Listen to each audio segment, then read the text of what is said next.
ಎಲ್ರಿಗೂ ನಮಸ್ಕಾರ. It's been so long I couldn't make any videos. ಇವತ್ತು ನಾವು ತುಂಬ ಇಂಪಾರ್ಟೆಂಟ್ ಆಗಿರುವಂತಹ ಆರ್ಟಿಕಲ್ಲು, ನಾನು ಅಪ್ ಟು 51 ತನಕ ಎಲ್ಲ ಆರ್ಟಿಕಲ್ ಇಂಪಾರ್ಟೆಂಟ್ ಅಂತ ಹೇಳಿದೆ. ಇವಾಗ 52 ಇಂದ ಅರೌಂಡ್ 400 ತನಕ ಇರುವಂತಹ ಆರ್ಟಿಕಲ್ಸಲ್ಲಿ ಯಾವುದು ವೆರಿ ಇಂಪಾರ್ಟೆಂಟು, ಯಾವುದನ್ನ ನಾವು ಮಿಸ್ ಮಾಡೋ ಹಾಗೆ ಇಲ್ಲ ಅನ್ನೋದನ್ನು ನಾನು ಒನ್ ಬೈ ಒನ್ ನಿಮಗೆ ಹೇಳ್ತಾ ಹೋಗ್ತೀನಿ. First one 52. ಆರ್ಟಿಕಲ್ 52 ತುಂಬ ಇಂಪಾರ್ಟೆಂಟು. ಯಾಕಂತಂದರೆ ಇದು ಪ್ರೆಸಿಡೆಂಟ್ ಬಗ್ಗೆ ಹೇಳುತ್ತೆ. ಪ್ರೆಸಿಡೆಂಟ್ ಆಫ್ ಇಂಡಿಯಾ, ಭಾರತದ ರಾಷ್ಟ್ರಪತಿಗಳು, ಪ್ರೆಸಿಡೆಂಟ್ ಆಫ್ ಇಂಡಿಯಾ. ಸೊ ಇದು ಗೊತ್ತಾದ ಮೇಲೆ ನೆಕ್ಸ್ಟು ನಾವು ಏನು ತಿಳ್ಕೊಬೇಕಂತಂದರೆ, ಪ್ರೆಸಿಡೆಂಟು ಎಲೆಕ್ಷನ್ 54ನೇ ಆರ್ಟಿಕಲ್ ಏನು ಹೇಳುತ್ತೆ, ಪ್ರೆಸಿಡೆಂಟು ಚುನಾವಣೆ, ರಾಷ್ಟ್ರಪತಿದು ಚುನಾವಣೆ, ಪ್ರೆಸಿಡೆಂಟು ಎಲೆಕ್ಷನ್. ಈ ಎಲೆಕ್ಷನ್ದು ಪ್ರೋಸೆಸ್ಸು ಇದು ನಮಗೆ ಗೊತ್ತಿರಬೇಕು. ಯಾಕಂತಂದರೆ ಈ ಎಲೆಕ್ಷನ್ ಪ್ರೋಸೆಸ್ನ ನಾವು actually USA not election process USA, impeachment USA ತೊಗೊಂಡಿರೋದು. ಎಲೆಕ್ಷನ್ ಪ್ರೋಸೆಸ್ ಏನಿದೆ, ಡೈರೆಕ್ಟ್ಲಿ ಎಲೆಕ್ಟ್ ಮಾಡ್ತಾರಾ, ಇಂಡೈರೆಕ್ಟ್ಲಿ ಎಲೆಕ್ಟ್ ಮಾಡ್ತಾರಾ, MLAs ನಾಮಿನೇಟೆಡ್ ಆಗಿರೋರು ಪಾರ್ಟಿಸಿಪೇಟ್ ಮಾಡ್ತಾರಾ, ಇದೆಲ್ಲವೂ ನಿಮಗೆ ಗೊತ್ತಿರಬೇಕು. Next comes 56, very important, article 56. ಇದು ರಾಷ್ಟ್ರಪತಿಗಳ ಟರ್ಮ್ ಎಷ್ಟು ಅಂತ ಹೇಳುತ್ತೆ. ಅಂದರೆ ಎಷ್ಟು ವರ್ಷಗಳು ರಾಷ್ಟ್ರಪತಿಗಳು ಆಡಳಿತದಲ್ಲಿ ಇರ್ತಾರೆ ಒಂದು ಸಲ ಎಲೆಕ್ಟ್ ಆದರೆ. ನೆಕ್ಸ್ಟ್ ಅದಾದಮೇಲೆ 59, ಇದು ಕಂಡೀಷನ್ ಆಫ್ ಪ್ರೆಸಿಡೆಂಟ್ ಆಫೀಸ್ದು ಕಂಡೀಷನ್ ಹೇಳುತ್ತೆ. ಇದೇನು ಅಷ್ಟೊಂದು ಇಂಪಾರ್ಟೆಂಟ್ ಅಲ್ಲ, ಬಟ್ ಈ 52, 54, 56 ಇಂಪಾರ್ಟೆಂಟು. ಅದಾದ ನಂತರ 61 ಏನು ಹೇಳುತ್ತೆ ಅಂತಂದರೆ, ಇದು ಇಂಪೀಚ್ಮೆಂಟ್ ಪ್ರೊಸೀಜರ್ನ ಹೇಳುತ್ತೆ. Impeachment procedure, as I said that, impeachment ಪ್ರೊಸೀಜರ್ನ ನಾವು USA ಇಂದ ತೊಗೊಂಡ್ವಿ. ಇಂಪೀಚ್ಮೆಂಟ್ ಪ್ರೊಸೀಜರ್ ಅಂದರೆ ಇದು USA ಇಂದ ತೊಗೊಂಡಿರೋದು, ಹೇಗೆ ನಾವು ರಾಷ್ಟ್ರಪತಿಗಳನ್ನ ಅವರ ಹುದ್ದೆಯಿಂದ ಕೆಳಗಿಳಿಸುತ್ತೇವೆ. ಯಾಕಂದರೆ ಇದು ಆಲ್ರೆಡಿ ಒಂದೆರಡು ಗ್ರೂಪ್ C ಎಕ್ಸಾಮ್ಸಲ್ಲಿ ಕೇಳಿದ್ದಾರೆ. ಸೊ ತುಂಬ ಇಂಪಾರ್ಟೆಂಟ್ ಆಗಿರುವಂತಹ ಒಂದು ಆರ್ಟಿಕಲ್. ಇದಾದ ನಂತರ ನೆಕ್ಸ್ಟ್ ನೀವು ನೆನ್ಪಿಟ್ಕೊಬೇಕಾಗಿರೋದು ವೈಸ್ ಪ್ರೆಸಿಡೆಂಟ್ ಬಂದ್ಬಿಟ್ಟು ಆರ್ಟಿಕಲ್ 63. ಇದು ವೈಸ್ ಪ್ರೆಸಿಡೆಂಟ್. ಇವು ನಾನು ಯಾವ್ಯಾವ ಆರ್ಟಿಕಲ್ಸ್ ಈಗ ಹೇಳ್ತಿದ್ದೀನಿ ಇವೆಲ್ಲ ತುಂಬ ಇಂಪಾರ್ಟೆಂಟು. ಯಾಕಂದರೆ ಇವ್ರುಗಳಲ್ಲಿ ಯಾವುದಾದ್ರೂ ಒಂದು ಕ್ವಶನ್ನು ಬರುವ ಸಾಧ್ಯತೆ ಜಾಸ್ತಿ ಇರುತ್ತೆ. ಸೊ ನೀವು ಸ್ವಲ್ಪ ಇದ್ರ ಬಗ್ಗೆ ಗಮನ ಹರಿಸ್ಬೇಕಾಗುತ್ತೆ. ಇದಾದ ನಂತರ ನೆಕ್ಸ್ಟ್ ನಮಗೆ ಬೇಕಾಗಿರುವಂಥದ್ದು ಆರ್ಟಿಕಲ್ 72. ಆರ್ಟಿಕಲ್ 72 ಏನು ಹೇಳುತ್ತೆ ಅಂದರೆ, this talks about pardoning power of president. ಅಂದರೆ ಪ್ರೆಸಿಡೆಂಟ್ದು ಪಾರ್ಡನಿಂಗ್ ಪವರ್ ಬಗ್ಗೆ ಹೇಳುತ್ತೆ. ಪ್ರೆಸಿಡೆಂಟ್ ಪಾರ್ಡನಿಂಗ್ ಪವರ್ ಅಂತಂದರೆ ಯಾವ ಇದರಲ್ಲಿ ಪ್ರೆಸಿಡೆಂಟು ವ್ಯಕ್ತಿಗಳನ್ನ ಅಥವಾ ಇದನ್ನ, ಅಂದರೆ ಫಾರ್ ಎಕ್ಸಾಂಪಲ್ ಇವಾಗ ರೆಮಿಷನ್ ಇರ್ಬೋದು, ಕಮ್ಯೂಟೇಷನ್ ಇರ್ಬೋದು, ಮತ್ತು ಡೆತ್ ಸೆಂಟೆನ್ಸ್ದು ಇದನ್ನ ಮಾಡೋದು, ಅಂದರೆ ಕಂಪ್ಲೀಟ್ ಏನಂತಾರೆ ವಿಡ್ರಾ ಮಾಡ್ಕೊಳ್ಳೋದಾಗಿರ್ಬೋದು, ಅಥವಾ ಇದನ್ನ ಕಮ್ಮಿ ಮಾಡೋದಾಗಿರ್ಬೋದು. ಅವು ಯಾವ್ಯಾವ ರೀತಿಯ ಪಾರ್ಡನಿಂಗ್ ಪವರ್ ಇದೆ ಅನ್ನೋದನ್ನ ನೀವು ಸ್ವಲ್ಪ ನೋಡ್ಕೊಳ್ಳಿ, ಓಕೆನಾ. ಅದಾದಮೇಲೆ ನೆಕ್ಸ್ಟ್ ಕಮ್ಸ್ ಆರ್ಟಿಕಲ್ 75. ಆರ್ಟಿಕಲ್ 75 ಏನು ಹೇಳುತ್ತೆ, 74, ಮೇಜರ್ಲಿ 74, ಇದು ಕೌನ್ಸಿಲ್ ಆಫ್ ಮಿನಿಸ್ಟರ್ ಬಗ್ಗೆ ಹೇಳುತ್ತೆ. Council of ministers, article 74. But ಇವಾಗ ಇದಾದ ನಂತರ article 75 other powers of council of ಮಿನಿಸ್ಟರ್ದು ಬೇರೆ ಯಾವ ರೀತಿಯ ಪವರ್ಸ್ ಇರುತ್ತೆ, ಅಥವಾ ಅವರಿಗೆ ಯಾವ್ಯಾವ ಪ್ರಾವಿಷನ್ಸ್ ಕೊಟ್ಟಿರ್ತಾರೆ. ಅಂದರೆ ಅವರು ಏನು ಮಾಡಬಹುದು, ಕೌನ್ಸಿಲ್ ಆಫ್ ಮಿನಿಸ್ಟರ್ಸು COM ಅಂತ ಕರೀತಾರೆ, ಸದನದಲ್ಲಿರುವಂತಹ ಮಿನಿಸ್ಟರ್ಸು. ಇದು ಆ್ಯಕ್ಚುಲಿ ಪಾರ್ಲಿಮೆಂಟ್ದು. ಇದಾದಮೇಲೆ ನೆಕ್ಸ್ಟು ಗೊತ್ತಿರಬೇಕು ನಮಗೆ ಆರ್ಟಿಕಲ್ 76. ಆರ್ಟಿಕಲ್ 76 ಏನು ಹೇಳುತ್ತೆ ಅಂದರೆ, attorney general AG, attorney general of India. ಇವ್ರನ್ನ ಹೈಯೆಸ್ಟ್ ಲೀಗಲ್ ಆಫೀಸರ್ ಅಂತ ಕರೀತಾರೆ. ಇಂಡಿಯಾದು ಹೈಯೆಸ್ಟ್ ಲೀಗಲ್ ಆಫೀಸರ್ ಇವರು, highest legal officer in India, officer of India. So ಇದು very important article, attorney general of India. So ನೀವು attorney general of India highest ಇದ್ದಾಗ, ಇವಾಗ ನಿಮಗೆ ಇದ್ರ ಜೊತೆ ಇನ್ನೊಂದು ಗೊತ್ತಿರಬೇಕು, ಅಡ್ವೊಕೇಟ್ ಜನರಲ್ ಇವ್ರದ್ದು, ಯಾರ್ದು, ಸ್ಟೇಟ್ದು ಯಾರು ಅನ್ನೋದು, ಅದು ಯಾವ ಆರ್ಟಿಕಲ್ ಅದನ್ನು ನಾನು ಕಂಟಿನ್ಯೂ ಆಗಿ ಹೇಳ್ತಾ ಹೋಗ್ತೀನಿ. ಬಟ್ ಅಟಾರ್ನಿ ಜನರಲ್ ಜೊತೆಗೆ ನೀವು ಮತ್ತೆ ಸಾಲಿಟರಿ ಜನರಲ್ ಆಫ್ ಇಂಡಿಯಾ ಅದು ಬರ್ತಾರೆ. ಬಟ್ ಅವರಿಗೆ ಆರ್ಟಿಕಲ್ ಇರೋದಿಲ್ಲ, ಅವ್ರು ಡೈರೆಕ್ಟಾಗಿ ಹಾಗೆ ಅಪಾಯಿಂಟ್ಮೆಂಟ್ ಮಾಡ್ತಾರೆ, ಅದು ಕಾನ್ಸ್ಟಿಟ್ಯೂಷನಲ್ ಪೋಸ್ಟ್ ಆಗಿರೋದಿಲ್ಲ. ಇದಾದ ನಂತರ ಆರ್ಟಿಕಲ್ 78. ಆರ್ಟಿಕಲ್ 78 ಏನು ಹೇಳುತ್ತೆ ಅಂದರೆ, ಪ್ರೈಮ್ ಮಿನಿಸ್ಟರು ಏನೇನು ಕೆಲಸ ಇರುತ್ತಲ್ವ ಅದನ್ನು ಪ್ರೆಸಿಡೆಂಟ್ಗೆ ರಿಪೋರ್ಟ್ ಕೊಡ್ತಾರೆ, ಪ್ರೆಸಿಡೆಂಟ್ಗೆ ಹೇಳ್ತಾರೆ. ಸೊ ಇಷ್ಟು ನೆನ್ಪಿಟ್ಕೊಳ್ಳಿ ಸಾಕು. ಅಲ್ಲಿ ಕಂಪ್ಲೀಟ್ ಸೆಂಟೆನ್ಸ್ ನಿಮಗೆ ಗೊತ್ತಿಲ್ಲ ಅಂದ್ರೂ ಕೂಡ ಅದು ಏನು ಜಸ್ಟ್ ಆರ್ಟಿಕಲ್ 78 ಅಂದರೆ ನಮಗೆ ಗೊತ್ತಿರಬೇಕು. ಪ್ರೈಮ್ ಮಿನಿಸ್ಟರು ಇದರಲ್ಲಿ ಸದನದಲ್ಲಿ ಏನೇನು ಆಗುತ್ತೆ ಅದೆಲ್ಲವನ್ನು ಪ್ರೆಸಿಡೆಂಟ್ಗೆ ಮುಟ್ಟಿಸ್ತಾರೆ, ರಿಪೋರ್ಟ್ ಕೊಡ್ತಾರೆ ಅವರು. ಅದು then comes article 82, very important. ಅಂದರೆ ಪ್ರತಿ ಸೆನ್ಸಸ್ ಆಗುತ್ತಲ್ಲ, ಪ್ರತಿ ಸೆನ್ಸಸ್ ಆದಮೇಲೆ ಒಂದು ಡಿಲಿಮಿಟೇಷನ್ ಕಮಿಷನ್ನ ಮಾಡಬೇಕು ಅನ್ನೋದು ಆರ್ಟಿಕಲ್ 82 ಮಾಡಬೇಕು ಅನ್ನೋದನ್ನ ಆರ್ಟಿಕಲ್ 82 ಹೇಳುತ್ತೆ. ಇಲ್ಲಿ ತನಕ ನಮ್ಮ ಇಂಡಿಯಾದಲ್ಲಿ ಓನ್ಲಿ 4 ಡಿಲಿಮಿಟೇಷನ್ ಕಮಿಷನ್ಸ್ ಆಗಿದೆ. ಯಾಕಂತಂದರೆ ಡಿಲಿಮಿಟೇಷನ್ ಕಮಿಷನ್ನು ಇದು ನಮ್ಗೆ ಆಲ್ರೆಡಿ ಎಕ್ಸಾಮಲ್ಲಿ ಕ್ವಶನ್ ಬಂದಿದೆ, UPSC ಅಲ್ಲಿ ಬಂದಿದೆ. ಈ ಡೈರೆಕ್ಟ್ ಕ್ವಶನ್ನ PSI ಅಥವಾ ಗ್ರೂಪ್ ಸಿ ಅಥವಾ KPSC ಅಲ್ಲಿ ಹಾಕ್ಬೋದು. ಆರ್ಟಿಕಲ್ 82 ಬಗ್ಗೆ ಏನಂತ ಕೇಳಿದ್ರು ಅಂತಂದರೆ, ಡಿಲಿಮಿಟೇಷನ್ ಕಮಿಷನ್ನು ಇಂಡಿಯಾದಲ್ಲಿ ಇಲ್ಲಿ ತನಕ ಎಷ್ಟು ಬಾರಿ ಆಗಿದೆ ಅಂತ ಕೇಳಿದ್ರು. ಆನ್ಸರ್ ಅದಕ್ಕೆ 4. ತುಂಬ ಜನಕ್ಕೆ ಅದು ಗೊತ್ತಿರೋದಿಲ್ಲ, ಯಾಕಂದರೆ ಅವ್ರು ಏನು ಓದಿರ್ತಾರೆ ಅಂದರೆ, ಸೆನ್ಸಸ್ಸು ಎವ್ರಿ ಸೆನ್ಸಸ್ ಆದಮೇಲೆ ಹಾಕಬೇಕು ಅನ್ನೋದು 82 ಆರ್ಟಿಕಲಲ್ಲಿ ಕೊಟ್ಟಿದ್ದಾರಲ್ಲ ಅಂತ ಅಂದ್ಕೊಂಡು ಅದು ಮಾತ್ರ ತಲೆಯಲ್ಲಿರುತ್ತೆ. ಸೊ ಅದು ಮಾತ್ರ ತಲೆಯಲ್ಲಿದ್ದಾಗ ಏನಾಗುತ್ತೆ ಅಂದರೆ, ಉಳಿದಿರೋದನ್ನ ಅವರು ಮರೆಯುವಂಥ ಸಾಧ್ಯತೆ ಹೆಚ್ಚಿರುತ್ತದೆ. ಅಂದರೆ ಎಷ್ಟು, ಓಕೆ ಎವ್ರಿ 10 ಇಯರ್ಸ್ ಅಂದರೆ ಒಂದು 10 ಎಷ್ಟಾಯಿತು, 47 ಇಲ್ಲಿಂದ 75 ಇಯರ್ಸ್, 76 ಇಯರ್ಸ್, ಏನಂತ 79 ಇಯರ್ಸ್, ಸಾರಿ, ಏನಂತ ಅಂದ್ಕೊತೀವಿ ನಾವು, ಓಕೆ ಪ್ರೊಬಾಬ್ಲಿ ಒಂದು 7-8 ಆಗಿದೆ ಮಿನಿಮಮ್ ಅಂತ ಅಂದ್ಕೊತೀವಿ. ಬಟ್ ಆಗಿರೋದಿಲ್ಲ ತನಕ ಓನ್ಲಿ 4. ಅದಾದ ನಂತರ ನೀವು ನೆನ್ಪಿಟ್ಕೊಬೇಕಾಗಿರೋದು, ಇಲ್ಲಿ ಮೇಜರಾಗಿ 82 ಆದಮೇಲೆ ಅಷ್ಟೊಂದು ಇಂಪಾರ್ಟೆಂಟು ಯಾವುದೂ ಇಲ್ಲ. ಇಲ್ಲಿ ಸ್ಪೀಕರ್ದೊಂದು ನೆನ್ಪಿಟ್ಕೊಬೇಕು. ಸ್ಪೀಕರ್ ಆರ್ಟಿಕಲ್ಲು, ಒಂದು ನಿಮಿಷ,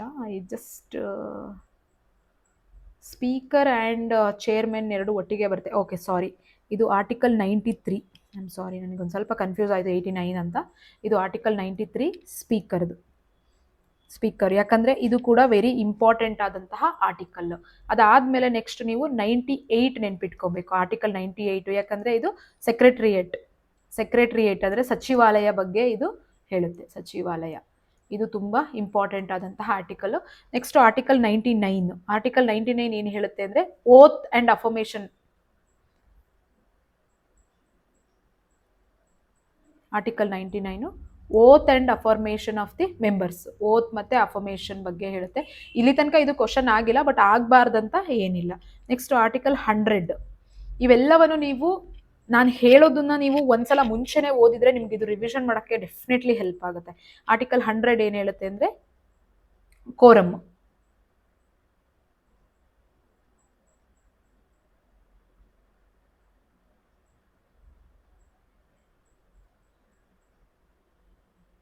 ಕೋರಮ್ ಬಗ್ಗೆ ಹೇಳುತ್ತೆ. ಅಂದರೆ ಕೋರಮ್ ಅಂತಂದರೆ ಇವಾಗ 1/10 ಮೆಂಬರ್ಸು ಇರಲೇಬೇಕು ಒಂದು ಸೆಷನ್ ಆಗಬೇಕಂದ್ರೆ. ಇವಾಗ ನಮ್ಮದು 552 ಇರೋದಲ್ವಾ, ಇದ್ರದ್ದು /10 ಅಂದರೆ 55 ಜನ ಮಿನಿಮಮ್ಮು ಆ ಸೆಷನಲ್ಲಿ ಅಟೆಂಡ್ ಆಗಿರಲೇಬೇಕು. ಅವಾಗ ಮಾತ್ರ ಆ್ಯಕ್ಚುಲಿ ಸದನ ಆಗೋಕ್ಕೆ ಸಾಧ್ಯ ಆಗುತ್ತೆ. ಸೊ ಇಲ್ಲಿ ತನಕ ನೀವು ಒಂದು 10ರಿಂದ, ಈಗ ಔಟ್ ಆಫ್ 50 ಅಲ್ಲಿ ನಿಮಗೆ 10ರಿಂದ 12 ಮಾತ್ರ ನಾವು ವೆರಿ ಇಂಪಾರ್ಟೆಂಟ್ ಒಂದು 15ರಿಂದ 20 ಹೇಳಿದ್ದೀನಿ, ಅದುಗಳನ್ನ ನೆನ್ಪಿಟ್ಕೊಳ್ಳಿ. ಅದಾದ ನಂತರ ನೆಕ್ಸ್ಟ್ ನೀವು ನೆನ್ಪಿಟ್ಕೊಬೇಕಾಗಿರೋದು 102. ಏನು ಹೇಳುತ್ತೆ ಅಂತಂದರೆ, ಡಿಸ್ಕ್ವಾಲಿಫಿಕೇಷನ್ ಆಫ್ ದ ಮೆಂಬರ್ಸ್. ಇದು ಕಾನ್ಸ್ಟಿಟ್ಯೂಷನಲ್ ಪ್ರಾವಿಷನ್ಸ್ ಕೊಡುವಂಥದ್ದು. ಅದಾದಮೇಲೆ ನೀವು 108 ವೆರಿ ಇಂಪಾರ್ಟೆಂಟು.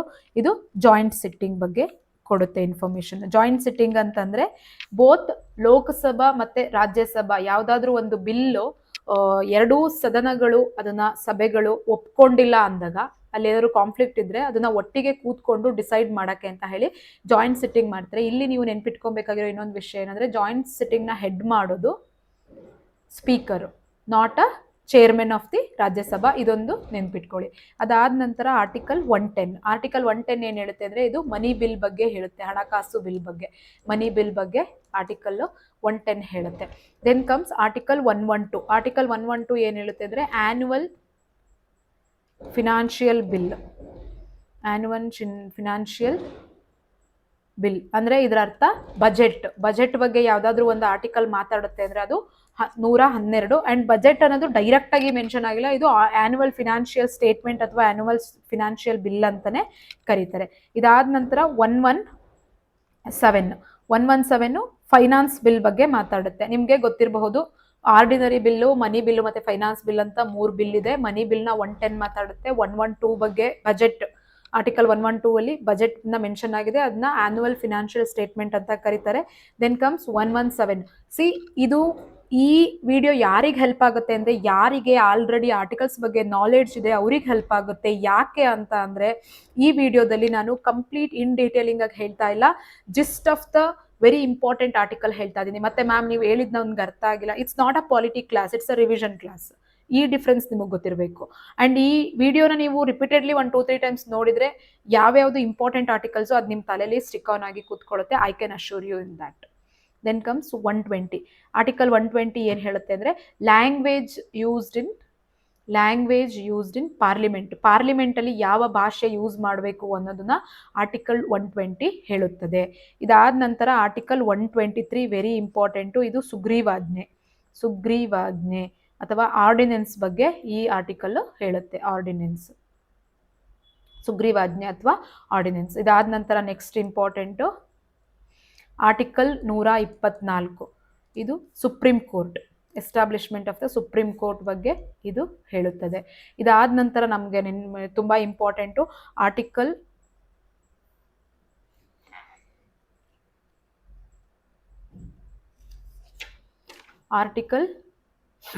130. ಆರ್ಟಿಕಲ್ 130 ಏನು ಹೇಳುತ್ತೆ ಅಂತಂದ್ರೆ, seat of the supreme court. ಇದು ಸುಪ್ರೀಂ ಕೋರ್ಟ್ದು ಸೀಟ್ ಬಗ್ಗೆ ಮಾತಾಡುತ್ತೆ. ಸೀಟ್ ಅಂತಂದ್ರೆ ಎಲ್ಲಿ ಸುಪ್ರೀಂ ಕೋರ್ಟ್ ಇರಬೇಕು. ಈಗ ಆಸ್ ಆಫ್ ನಾವು ಆರ್ಟಿಕಲ್ಲು ಡೆಲ್ಲಿಯಲ್ಲಿದೆಲ್ಲ, ಇದ್ರ ಬಗ್ಗೆ ಇದು ಹೇಳುತ್ತೆ. ಆರ್ಟಿಕಲ್ ಇದಿರೋದು ಡೆಲ್ಲಿಯಲ್ಲಿ. ಇದಾದ ನಂತರ ನೆಕ್ಸ್ಟ್ ನೀವು ನೆನ್ಪಿಟ್ಕೊಬೇಕಾಗಿರೋದು ಆರ್ಟಿಕಲ್ 131. ಇದು ಒರಿಜಿನಲ್ ಜುರಿಸ್ಟ್ರಿಕ್ಷನ್ ಬಗ್ಗೆ ಮಾತಾಡುತ್ತೆ. Original jurisdiction of the. Then comes directly ನಾವು ಆರ್ಟಿಕಲ್ 142ಗೆ ಹೋಗ್ಬೋದು. 137 ಆರ್ಟಿಕಲ್ 137 ಏನು ಹೇಳುತ್ತೆ ಅಂತ ಅಂದರೆ, ಜುಡಿಷಿಯಲ್ ರಿವ್ಯೂ ಬಗ್ಗೆ ಇದು ಡೈರೆಕ್ಟ್ ಆಗಲ್ಲ, ಇಂಡೈರೆಕ್ಟ್ ಆಗಿ ಹೇಳುತ್ತೆ. Judicial review. ಇದಾದ ನಂತರ ಆರ್ಟಿಕಲ್ 143 ಇದು ಡಿಕ್ರಿ.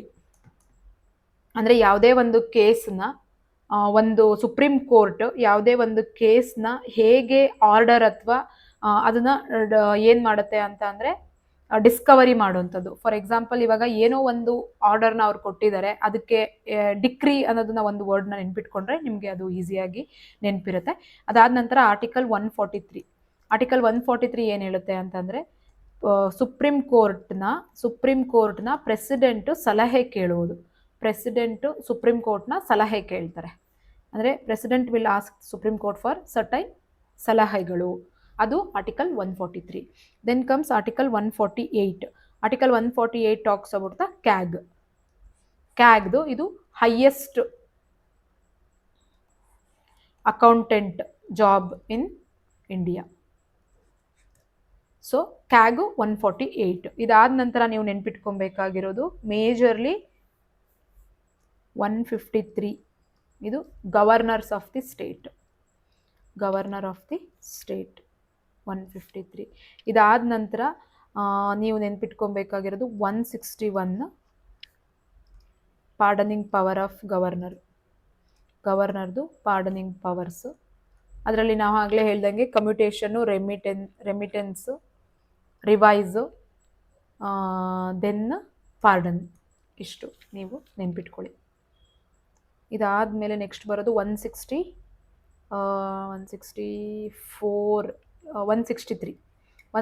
ಏನು ಹೇಳುತ್ತೆ ಅಂದರೆ, council of the minister to aid and advise of the governor. ಇದರಲ್ಲಿ ನಿಮಗೆ ಅಲ್ಲಿ ಎಷ್ಟಿತ್ತು? 74 ಇತ್ತು. ಇಲ್ಲಿ 163. ಇದು ಸ್ಟೇಟ್ಗೆ, ಸೆಂಟ್ರಲ್ಗೆ 174 ಇರೋದು. ಇದು 163 ಇರೋದು ಸೆಂಟ್ರಲ್ಗೆ. ಇದಾದ ನಂತರ ನೀವು ಮತ್ತೆ ನೆನ್ಪಿಟ್ಕೊಬೇಕಾಗಿರುವಂತಹದ್ದು ಇಲ್ಲಿ ಡೈರೆಕ್ಟಾಗಿ 178 speaker and deputy speaker of assembly. ಅಲ್ಲಿ ಇದೆಷ್ಟಿತ್ತು? ಆರ್ಟಿಕಲ್ಲು 94 3 ಇತ್ತಾ 93 ಆರ್ಟಿಕಲ್. ಈ ಥರ ನೀವು ಕಂಪೇರ್ ಮಾಡಿಕೊಂಡು ಓದಿದಾಗಲೇ ಎಲ್ಲವೂ ನೆನಪಿರುವಂಥ ಸಾಧ್ಯತೆ ಹೆಚ್ಚಿರುತ್ತೆ. ಅದಾದಮೇಲೆ ನೀವು ನೆನ್ಪಿಟ್ಕೊಬೇಕಾಗಿರೋದು 191 ಡಿಸ್ಕ್ವಾಲಿಫಿಕೇಷನ್. ಅಲ್ಲೆಷ್ಟಿತ್ತು? 102 ಇತ್ತು. Disqualification of the assembly. ಯಾರು? M L S. ಅಲ್ಲಿ ಎಂ ಪಿಸ್, ಇಲ್ಲಿ ಎಮ್ ಎಲ್ ಎಸ್. ಅದಾದ ನಂತರ ನೀವು ನೆನ್ಪಿಟ್ಕೊಬೇಕಾಗಿರುವಂತಹದ್ದು 210 ಏನು? ಲ್ಯಾಂಗ್ವೇಜಸ್ ಯೂಸ್ಡ್ ಇನ್ ದ ಲೆಜಿಸ್ಲೇಚರಲ್ಲಿ ಯೂಸ್ ಮಾಡೋದು. ಅಲ್ಲೆಷ್ಟಿತ್ತು? 120. ಈ ಥರ ನೀವು 1 by 1 ನೆನ್ಪಿಟ್ಕೊತಾ ಹೋದರೆ you can easily attend the questions. Then comes 217 ಏನು ಹೇಳುತ್ತೆ ಅಂದರೆ ಅಪಾಯಿಂಟ್ಮೆಂಟ್ ಆಫ್ ದಿ ಜಡ್ಜಸ್. ಅಲ್ಲಿ 124, ಇಲ್ಲಿ 220. Appointment of high court judges. ಅದಾದಮೇಲೆ ಯಾವ ಆರ್ಟಿಕಲ್ಲು? ರಿಟ್ಸ್ ಬರುತ್ತೆ. ಇಲ್ಲಿ ರಿಟ್ಸ್ ಎಷ್ಟು ಬರುತ್ತೆ ಅಂದರೆ 226. ಅಲ್ಲಿ ನಮಗೆ ರಿಟ್ಸು ಆರ್ಟಿಕಲ್ 32 ಅಲ್ಲಿ ಬರುತ್ತೆ, ಸುಪ್ರೀಂ ಕೋರ್ಟ್ಸು. ಇಲ್ಲಿ ಆರ್ಟಿಕಲ್ 226 ಅಲ್ಲಿ ಬರುತ್ತೆ. ನಾನು ಹೇಳ್ತಾ ಇದ್ದೀನಿ ಅಗೇನ್ ಆ್ಯಂಡ್ ಅಗೇನು, ಈ ವಿಡಿಯೋ ಯಾರಿಗೆ ಹೆಲ್ಪ್ ಆಗುತ್ತೆ ಅಂದರೆ ಆಲ್ರೆಡಿ ಒಂದ್ಸಲ ಓದಿರೋರಿಗೆ. ಮತ್ತು ಓದದೇ ಇರೋರು ಬಂದ್ಬಿಟ್ಟು ಮ್ಯಾಮ್ ನೀವೇನು ಹೇಳ್ತಿದ್ದೀರಾ ಅರ್ಥ ಆಗಲ್ಲ ಅಂದರೆ ಐ ಆಮ್ ಸೋ ಸಾರಿ. ಯಾಕಂದರೆ this is not the polity class, it's the revision. And ನಾನು ಕೂಡ ನಂಬರ್ ಆಫ್ ಆರ್ಟಿಕಲ್ಸ್ನ ಯಾವ್ಯಾವ್ದು ಇಂಪಾರ್ಟೆಂಟ್ ಅಂತ ಟಿಕ್ ಮಾಡಿದ್ದೀನಿ. ಇಲ್ಲಿ ಒಂದೊಂದು ಮಿಸ್ ಆಗ್ತಿರೋದನ್ನ I am seeing it actually, because ಯಾವುದು ಕೂಡ ಮಿಸ್ ಆಗಬಾರ್ದು ಇಂಪಾರ್ಟೆಂಟ್ ಆರ್ಟಿಕಲ್ಸ್ ಅನ್ನೋದೇ ಒಂದಿದ್ದು ಅಷ್ಟೇ. ದೆನ್ ಕಮ್ಸ್ ಆರ್ಟಿಕಲ್ 239 ಏನು ಹೇಳುತ್ತೆ ಅಂತಂದರೆ ಅಡ್ಮಿನಿಸ್ಟ್ರೇಷನ್ ಆಫ್ ದಿ ಯೂನಿಯನ್ ಟೆರಿಟರೀಸ್ದು ಅಡ್ಮಿನಿಸ್ಟ್ರೇಷನ್ ಬಗ್ಗೆ ಇದು ಮಾತಾಡುತ್ತೆ. Then comes article 243 definition of Gram Sabha. ಇಲ್ಲಿಂದ ಶುರುವಾಗುತ್ತೆ. ಇಲ್ಲಿ ನೀವು ನೆನ್ಪಿಟ್ಕೊಬೇಕಾಗಿರೋದು 243I finance commission, 243K election commission. ಇದು finance commission, state finance commission. ಇದು ಸ್ಟೇಟ್ ಎಲೆಕ್ಷನ್ ಕಮಿಷನ್. ಇವೆರಡು ತುಂಬ ಇಂಪಾರ್ಟೆಂಟು. ಯಾಕಂದರೆ ಎಕ್ಸಾಮಲ್ಲಿ ನಿಮ್ಗೆ ಕನ್ಫ್ಯೂಸ್ ಆಗೋದು 243I ಮತ್ತು 243Kಗಳ ಮಧ್ಯ. ಇದನ್ನು ಸ್ವಲ್ಪ ದಯವಿಟ್ಟು ಗಮನ ಹರಿಸಿ. ಅದಾದಮೇಲೆ ಆರ್ಟಿಕಲ್ 244 ಏನು ಹೇಳುತ್ತೆ ಅಂತಂದರೆ administration of the scheduled area and tribal area ಇದ್ರ ಬಗ್ಗೆ ಮಾತಾಡ್ತೀವಿ. ಅದಾದ ನಂತರ ನಾವು ನೆನ್ಪಿಟ್ಕೊಬೇಕಾಗಿರೋದು ಆರ್ಟಿಕಲ್ 248. ಇದು ರೆಸಿಡ್ಯುರಿ ಪವರ್. 248 ಏನು ಹೇಳುತ್ತೆ ಅಂತಂದರೆ residuary power of parliament. Then article 249 ಅಂತ ಬಂದಾಗ NI ಅಂತ ಬರುತ್ತೆ. ಇದು ನ್ಯಾಷನಲ್ ಇಂಟ್ರೆಸ್ಟ್. NI ಅಂದರೆ ನ್ಯಾಷನಲ್ ಇಂಟ್ರೆಸ್ಟ್ ಬಂದಾಗ ಅಲ್ಲಿ ಪಾರ್ಲಿಮೆಂಟ್ದು ಪವರ್. ದೆನ್ 252 ಏನು ಹೇಳುತ್ತೆ ಅಂತ ಅಂದರೆ 2 or more, ಇಲ್ಲಿ 2 ಬಂದಿದೆಯಲ್ಲ, 2 or more ಸ್ಟೇಟ್ಸು ಏನಾದರೂ ರಿಕ್ವೆಸ್ಟ್ ಮಾಡಿದರೆ, 2 or more ಸ್ಟೇಟ್ಸು ಯಾವುದಾದ್ರೂ ಒಂದು ವಿಚಾರದ ಬಗ್ಗೆ ರಿಕ್ವೆಸ್ಟ್ ಮಾಡಿದಾಗ ಪಾರ್ಲಿಮೆಂಟ್ದು ಪವರ್. ಐ ನೋ ದ್ಯಾಟ್ ನಿಮಗಿದು ಕಷ್ಟ ಆಗ್ತಿದೆ ಅಂತ ಅಂದ್ಬಿಟ್ಟು, but still try to understand that this video is for the person who already revised. ಸುಮ್ಮನೆ ನಾನು ನಿಮಗೆ ಒಂಥರ ಮಿಸ್ಗೈಡ್ ಮಾಡ್ದಂಗೆ ಆಗುತ್ತೆ, ಅದಕ್ಕೋಸ್ಕರ. ದೆನ್ ಕಮ್ಸ್ ಆರ್ಟಿಕಲ್ 260 ಯಾವ್ದು ಬರುತ್ತೆ ಅದಾದ ನಂತರ ಅಂತ ಅಂದರೆ ಟ್ಯಾಕ್ಸ್ಗಳ ಬಗ್ಗೆ ಎಲ್ಲ ಅಷ್ಟೊಂದು ಇಂಪಾರ್ಟೆಂಟ್ ಇರೋದಿಲ್ಲ.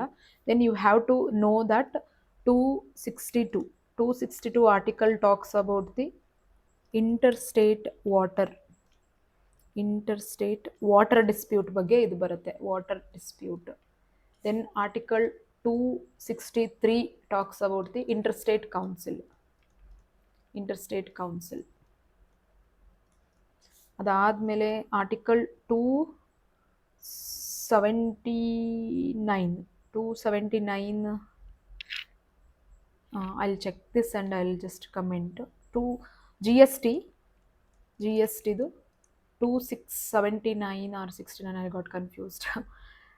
279A ಇದು GST. I'll check once, I'm sorry, just give me a second.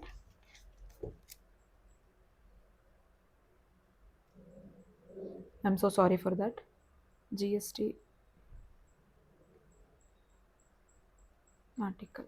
I got confused.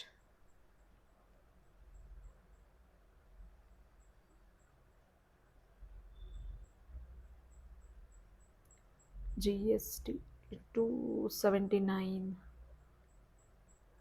279.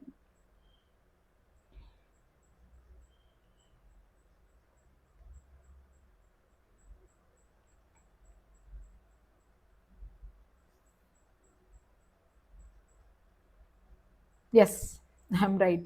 I just got confused. I'm really so sorry. Actually, ಇದೇ ಕನ್ಫ್ಯೂಷನ್ ನನಗೆ 2020 ಪ್ರಿಲಿಮ್ಸ್ ಬರೆಯುವಾಗ ಆಗಿತ್ತು. 269 ಆರ್ 279 ಅಂದ್ಬಿಟ್ಟು again the same mistake. See, ಅದಾದ ನಂತರ ನೀವು ನೆನ್ಪಿಟ್ಕೊಬೇಕಾಗಿರೋದು 280, article 280.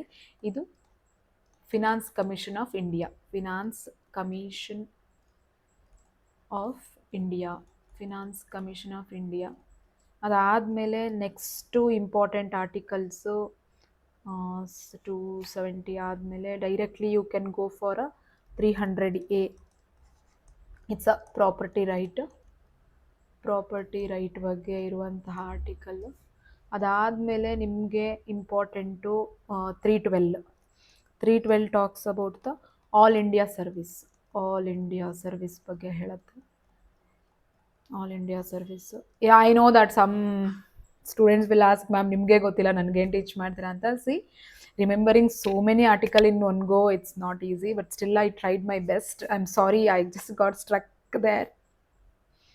And then 315 U P S C ಅಥವಾ ಸ್ಟೇಟ್ ಪಿ ಎಸ್ ಸಿ ಬಗ್ಗೆ ಹೇಳುತ್ತೆ. ಸ್ಟೇಟ್ ಪಿ ಎಸ್ ಸಿ ಬಗ್ಗೆ. And then comes 323A. ಇದು ಅಡ್ಮಿನಿಸ್ಟ್ರೇಟಿವ್ ಟ್ರಿಬ್ಯುನಲ್ ಬಗ್ಗೆ ಹೇಳುತ್ತೆ. ಅಡ್ಮಿನಿಸ್ಟ್ರೇಟಿವ್